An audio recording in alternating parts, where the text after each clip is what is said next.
Hey guys, Ken Smith, KenSmithFishing.com. Video 8 in the Albert Collins Glen Freeman structure fishing video series. I think I've got enough footage for sure one more, maybe two more videos in this. Quick intro, we're just finishing up the day. Some good information in this video, a lot towards the tail end of it. We did have a viewer question. Somebody asked, do these guys throw trailers on their spinnerbaits, which was a great question I hadn't thought about. And Albert's answered me so far, and his answer is yes, my trailer is a hook. So he throws a trailer hook, but not a trailer. So as soon as Glenn answers, I'll add that on our next video. Also, I want to say congratulations to my buddy Gary, who, as I'm editing this, is driving across the country with his first Ranger. So congratulations, Gary. Can't wait to see you out on the water with your Ranger. So let's go to video 8. Later this week, we'll have some additional Rayburn reports coming up from this past weekend. And hope you enjoy this footage, and please continue giving me feedback. And as always, if you need to reach me, I'm at KenSmithFishing@Outlook.com. Thanks, guys. Have y'all heard the anchor story? I don't think so. Oh, good Lord. So a couple of years ago, we got on that good group of fish we kept cashing all them checks on. And we drew one of those tournaments where you could just start, you know, at 6 or whatever. So on the drive down, I stopped at Academy and bought a real nice anchor. And that morning we got out there and we idled up to it in the dark and dropped the anchor, and it didn't hang, so we pulled it up. Wind was blowing a little harder than it is now. We did it again, it didn't hang. And the third time, Dickie said, man, it's just not gonna hang. He pulled the rope up and the anchor had come off. So from then on, Dickie we'd be fishing that spot and he'd go, there's one. No, that's an anchor. And he'll still do it to me to this day. There's one. No, that's an anchor right there. I will tell you that you cannot find an anchor with side scan, because I've looked. I know exactly where that anchor is, but I can't find it with my side scan. I tried to find a lower unit with side scan. Oh man. So will those cinder blocks, you think, show up? They don't. No, If you get enough of them out there, they probably will, but it's gonna look like a rough bottom. let me get in this box a second.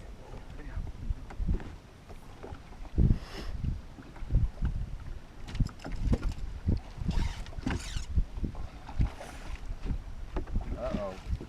Oh. I'm in trouble now. I love chatterbait.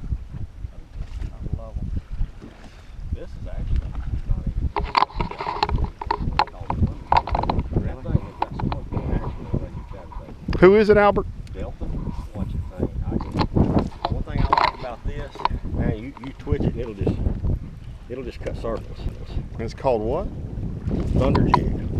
Never heard of it. Delta Lures makes it. Huh. That's a nice and heavy one too. It'll hang up, it's half ounce. It'll hang up every once in a while, and that blade will stop, and you pop it, and that thing before it'll just cut a loop.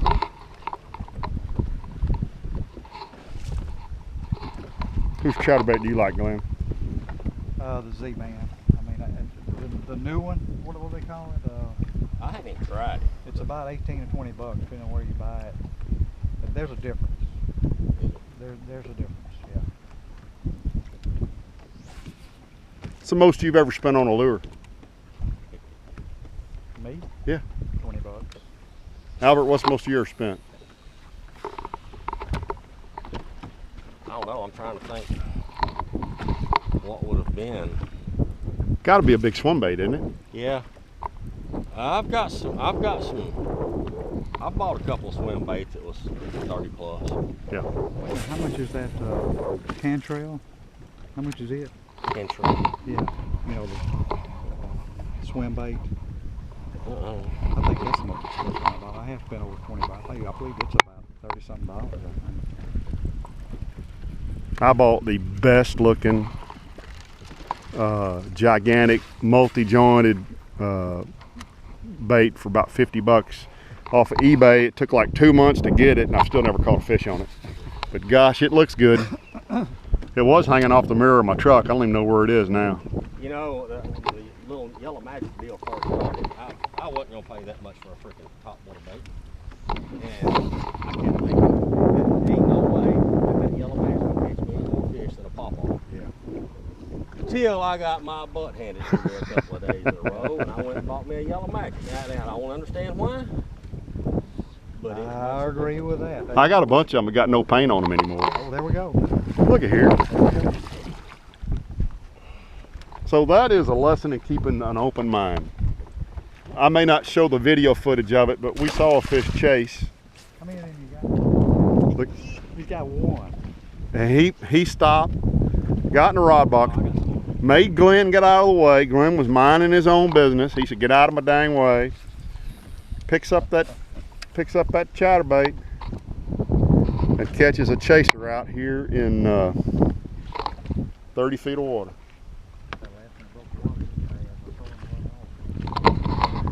So what's interesting is on our last idle, the comments they both were making was, look how many fish are suspended. And that's probably why they're not biting right now. A couple of them look like pretty good fish busting around out there.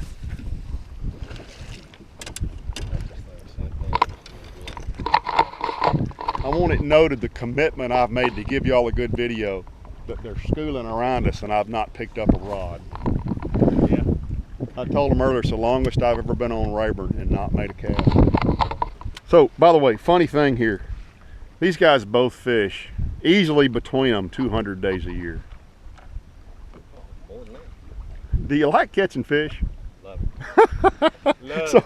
So Glenn is a full-time guide, and he just missed a fish and dropped to the ground, grabbed another worm, and right back in on top of him. Absolutely. Yeah, if I got a day off, I'm fishing. That's twisted. You never got the golf bug, did you? No, never did. I didn't have I never- time. I was fishing. Yeah, Too much. right. Right. Do you still hunt? I don't. Yeah. When I found out how good the fishing was in the fall, through the winter, I started fishing. Exactly. Would you do a Bigfoot guide trip for me over there in Zawali? Absolutely, Yeah, here we go. So, Absolutely. so for Father's Day, Sarah gave me a wheel cover for my boat, you know, the spare tire, Yeah. and it's got a Bigfoot on it, and it's this Bigfoot research unit. I told her, I said, that'll get stole within a month, but it's totally worth having it. Please don't steal my Bigfoot research unit tire cover. But if you see it in the parking lot, that's mine. I know there's no way in the world there's a Bigfoot, but I just love the whole idea of there being a Bigfoot out there. Absolutely. And I swear finding Bigfoot is Scooby-Doo redone without the dog. Yeah. You got Bobo, you know, he's kind of Scooby, and you got the girl, looks like Daphne Yeah. from Scooby-Doo. All they need is a mystery wagon, and they're ready to roll.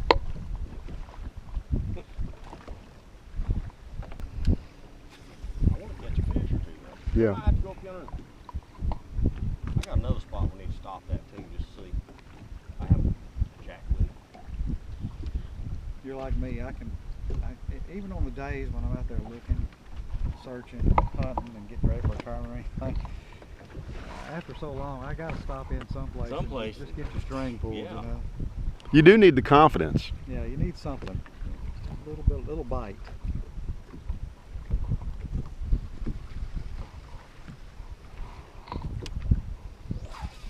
Albert, talk about that thing you're throwing. It's a big worm. It ain't just a big worm. It's a gigantic worm. It's just it's a 12-inch worm. It's I'll get it in here. It's a deal. Daryl at Mr. Twister come to me and said, "Hey, I'm working on this big worm. Want to get you in on it to Uh-oh, right there again, boys. oh, okay. Ooh, there's a wad of them right there. to help me get the design right on it, you know." Mm-hmm. Oh, yeah. And I said, "Sure." Well, that's a good one. Got him. I said, "Sure." Now, look at that meat fisherman. He just wants to get him in as fast as he can to make the next cast out there. That's a healthy little fish. Well, we're tied. I got to get ahead of it. Oh, there's a little competition going on here. Holy cow. Wait, you gotta give me one of them bags. Yeah. What were we talking about? I don't. That Oh, the worm, the big worm. So Daryl called you. See, I screwed up last year. I had Glenn beat at the BFL deal over at Toledo Bend. I told him about that worm.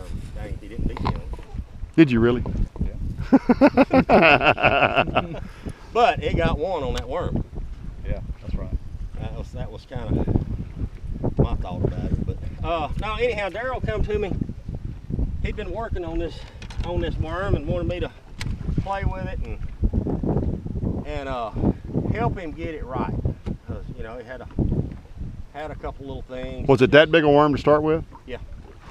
Yeah. We redesigned the tail a little bit. I was having trouble with it, you know, not doing exactly what we wanted to do with it. So made a couple little changes there, and man, it's a fish catching bait. Absolutely. I mean, it don't take much to convince you of that, does it? No. And it's a all size fish catching bait. It is. But it catches big ones, little ones, and man, they just love it. Wow, that's a big old bait. And it's just got that little turn tail, so it's got a lot of action it's got a following. lot of action, and you know, whenever you drop it, it just kind of flutters down and keels off. Like, man, it's pretty amazing watching. You wouldn't think you'd get that much action out of that. I would think it bunches when it lands on the bottom. It doesn't. It holds its form. You want one of these ones? No. I don't know. You catch one more. That was total guilt on Albert's part. He totally felt guilty for a second there. Yeah. I think what happened here is he said, "No, don't bring anything. Just bring a rod or That's two. I got exactly any. what he said. I got anything you might need." Bring anything. You probably asked him, "Do you have any wingdings?" Didn't you? I didn't ask. You will next time. Can you get those things unhung, or are they pretty much toast when they're hung? That's another good thing about the bait sliding up and down the line. Oh, it'll pop itself free, It's won't like a bait knocker too. So it gets hung up, you go on top of it and just kind of pop it with slack line, and the bait actually knocks the hook off. 20-pound line? 9 times out of 10. 20-pound line? No, actually on that, I try to stay between 12 and 15, stuff like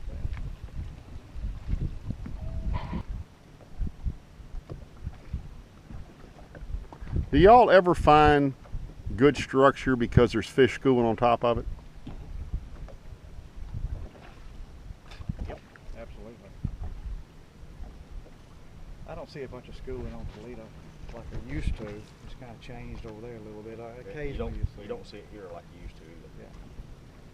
I wonder It if seems that, like it's got to where most of the schoolers now aren't real big fish, and there's typically not a lot of big fish on them where they used to be. But occasionally, you'll find a little school of fish schooling and catch some good ones out. Last weekend in that tournament, me and Clayton did. We found some schoolers, and I fired that worm in our first cast. Man, we catch, you know, a good 3.5 pounder, and then end up catching one almost 6 there. were they on the structure below the schoolers, or? Yep. It was just a little underwater extended point, and they were hanging off the side of that point. And them littles were schooling over them, and the big fish was sitting on the bottom. You got to think they're down there just eating whatever got hurt. Yeah, exactly. And we caught, shit, I don't know, we caught 30 or 40 fish there. What'd y'all have last weekend? A little over 21. What'd that get you? Third. Is that the tournament Ron won? No, that was Angler's Quest. Who won it? Danny Cross did. It was 2 28-pound stringer weighed in. Congratulations, Danny Cross, and them, whoever and them is. Danny and I'm not sure who Danny was fishing with. I don't remember. So we talked earlier about, well, we were talking off camera that there were guys down here that are really good deep structure fishermen that only seem to catch them in the summer. And there were guys down here that are really good deep structure fishermen that only seem to catch them in the winter. What would y'all attribute that to? The way the fish set up, I don't have very many places that I catch fish in the summer and the winter both on the same stuff, if that makes sense. Yep. And everybody says, and same thing with pre-spawn and post-spawn fish. I've got only 1 or 2 places that I catch pre and post-spawn coming and going. And I've got places that's in the same area, close, but they won't be on the exact same spots. And I think that's a lot of the summer fish, you know, he catches his fish in the summer. I just don't think they get on the same stuff in the winter, and you would think they would. Do you think it's the depth's different, the part of the lake's different? Do you think they're closer in, further out? I mean, do you have any sense of what that is? Not really. No, I really don't. It don't make a lot of sense as to why you can't catch them both summer and winter on the same stuff. Now I've got places I do catch them, but it's not common for me. I don't know about you. Well, same thing. I just see a summer pattern, and then I see a pre-spawn pattern. It's just two different patterns. And some people are good at the pre-spawn, and some at the summer. But I'm like you. Very seldom do I see one spot having fish both times of the year. There are some. There's an exception to the rule on that too. Yep, you get some. You know, that's what makes it fishing. You're trying to figure them out which spots are really the best ones. If you find one of those spots, you got a special spot. Yeah, they're different, just different bite, different fish, everything. So I have an issue that I think that's in my head. I will throw a football jig starting in January, probably all the way till the spawn, and I don't pick it up again for the rest of the year. Yeah, you're probably messing up. Yeah. So you think there's so and the reason I say this, I mean, you look, Glenn and I both have a jig on. Yep. Yeah. So you all both throw it all year. Oh yeah. And there's a lot of times they won't bite it. And if they don't want it, they don't want it. But if they do want it, they want it. There's times. Last weekend, they seem to prefer the jig over a worm. We talked about weights earlier. So you said on the Toledo tournament you won shallow, you were throwing a 3/4. Right. Do you ever go up? Do you ever throw a 1 ounce?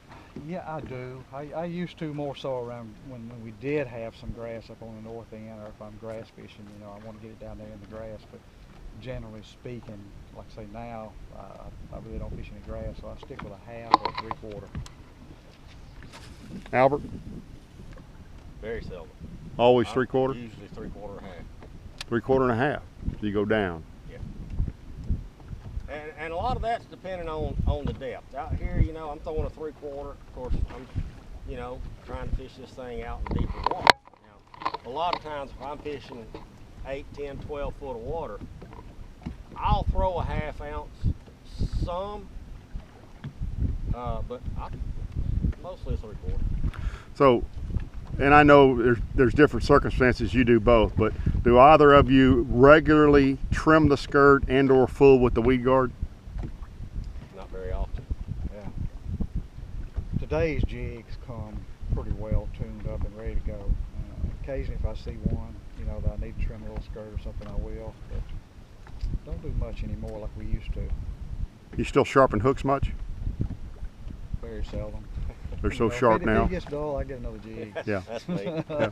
That's me. I just, you know, I don't even keep a sharpener handy. I used to keep Yeah. a stone in here, and I don't even keep one handy anymore. I'd like some to get going. Albert, was that chatterbait your go-to on schoolers, or is that just what was handy? I throw it a lot. I mean, and it's actually a Delta Lure Thunder jig, Yeah, yeah, and I've got it on a rod all the time. 365 days a year. What baits are always tied on? Big worm, big crankbait, spoon, chatterbait. Pretty much those are going to be on my rods all the time. In a box or on the deck, one of the two. Yeah.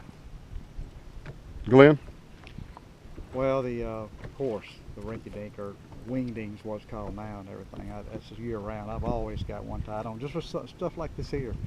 Come up schooling or anything, they'll bite it. Yeah, they will. And then I've got a worm rod, That's what they're crankbait okay. rod, and a jig rod. I'm sorry, give me that again. A worm? Worm, crankbait, and jig.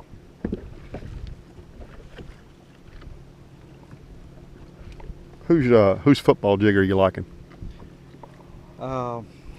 Johnson jigs has some great ones. Done well on them. And I pretty well stay with them right now. Albert, do you have a favorite? I'm throwing that 6-inch jig. It's not really a football head jig, but it, I mean, throwing a 3/4 ounce jig, it's going to, you know, the way you fish it, just keep it on the bottom just like a football jig, but it comes through the stuff a lot better to me. And it's got a heck of a hook in it. Yeah, you got a regular hook in it now, big hook. Yeah. I throw some, I throw some others, but typically I throw that one.